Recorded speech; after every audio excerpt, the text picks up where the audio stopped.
The streets of Brownsville, Brooklyn were a breeding ground for toughness. It was here, amidst the poverty and violence, that Michael Gerard Tyson entered the world on June 30, 1966. Life was far from idyllic for young Mike. His father left early, leaving his mother to fend for the family. She struggled to provide for her children. Mike grew up fast, hardened by the harsh realities surrounding him. By the age of 10, Mike was no stranger to the wrong side of the law.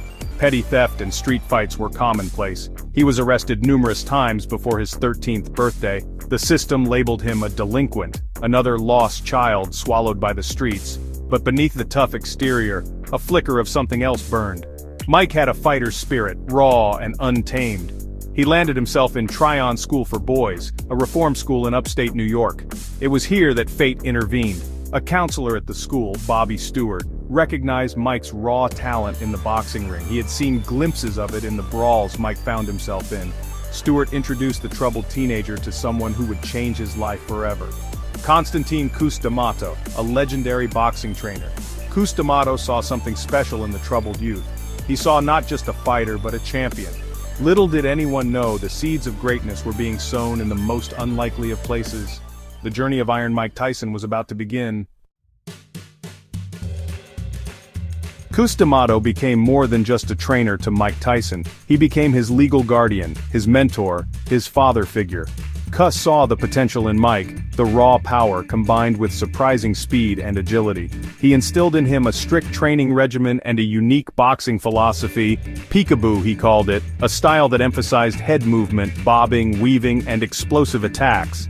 Mike was a sponge, soaking up Cus's teachings. He trained with an intensity rarely seen, driven by a desire to prove himself, to make Cus proud. The bond between them deepened, built on mutual respect and a shared dream of heavyweight glory. Mike's life finally had structure, discipline, and a purpose. Under Cus's watchful eye, Mike Tyson blossomed. He tore through the amateur ranks, winning the Junior Olympics twice. His power was already evident, his opponents often overwhelmed by his ferocity. Cus knew it was time. He carefully guided Mike towards a professional career, shielding him from potential pitfalls and nurturing his talent. The world was about to witness the emergence of a boxing phenomenon. The name Mike Tyson would soon be etched in boxing history. But for now he was simply a young man, forever indebted to the man who gave him a chance, who believed in him when few others did. Mike Tyson's professional debut in 1985 was a glimpse of what was to come. He demolished Hector Mercedes in the first round. It was a sign of things to come. Fight after fight, Tyson destroyed his opponents, his power unmatched. The boxing world took notice. This wasn't just another contender, this was a force of nature. He was a spectacle, a whirlwind of aggression and power. His knockouts were brutal, often ending within a few rounds. The crowds roared, mesmerized by his raw power. The media couldn't get enough of him, dubbing him Iron Mike, the baddest man on the planet. Tyson had become a global phenomenon. In 1986, tragedy struck. D'Amato, Mike's mentor and father figure, passed away. It was a devastating blow to the young fighter. He had lost the man who shaped him, who believed in him unconditionally. But Cus's teachings were deeply ingrained in Mike. He would continue on the path they had set together, carrying Cus's memory with him.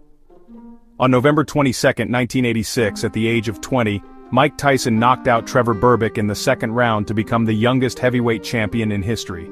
He had achieved what he and Cus had set out to do. Iron Mike was at the top of the world, but the higher he climbed, the further he could fall.